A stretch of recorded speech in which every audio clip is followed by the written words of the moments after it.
Hi friends, நம்ம வீட்டில் இன்றைக்கி நைட்டு டிஃபன் பார்த்திங்கன்னா சுட சுட இட்லி, அப்புறம் பார்த்திங்கன்னா தேங்காய் சட்னி,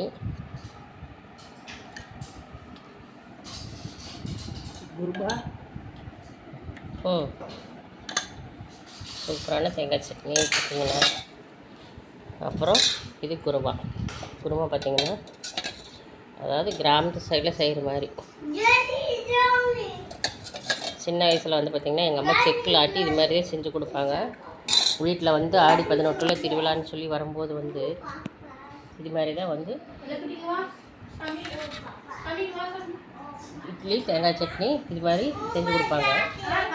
அதனால் அது மாதிரி டைமில் தான் நான் செஞ்சுருக்கேன். இன்றைக்கி பாருங்கள் ஃப்ரெண்ட்ஸ், சூப்பராக இருக்கும். நல்லா சாப்பிட்றதுக்கு சூப்பராக இருக்கும். கிராம சைடில் வந்து செக்கில் ஆட்டி வைக்கும்போது பார்த்திங்கன்னா சாப்பிட்டுட்டே இருக்கலாம். அது மாதிரி தான். அதனால் எங்கள் அம்மாட்டுக்கு நான் கற்றுக்கிட்டு தான் இந்த குருமா ரெசிபி. அதனால் நானும் இன்றைக்கி அதுதான் செஞ்சுருக்கேன். வாங்க ஃப்ரெண்ட்ஸ், சாப்பிட்லாம். நானும் சாப்பிட்லாம், நீங்களும் வாங்க சேர்ந்தே சாப்பிட்லாம். பாருங்கள், ஏன்னா நாங்கள் சின்ன வயசில் பார்த்திங்கன்னா எங்கள் அம்மா வந்து இதுமாரி தான் செஞ்சு கொடுக்கும். நாங்கள் தேங்காய் சட்னி இது மாதிரி குருமா இது மாதிரி தேங்காய் சட்னி வச்சாலே குருமா ஆல்ரெடி வச்சுருவாங்க. அம்மாட்ட கற்றுக்கிட்ட விருந்தால் தான் உங்களுக்கு ரெசிபி வேணும்னு சொல்லுங்கள், நான் இது மாதிரி உங்களுக்கு கொடுக்குறேன். ஏன்னா அம்மா அப்போத்தக்காரங்களாம் செய்யும்போது டேஸ்ட்டாக இருக்கும். இப்போ தான் என்னென்னமோ செய்கிறாங்க.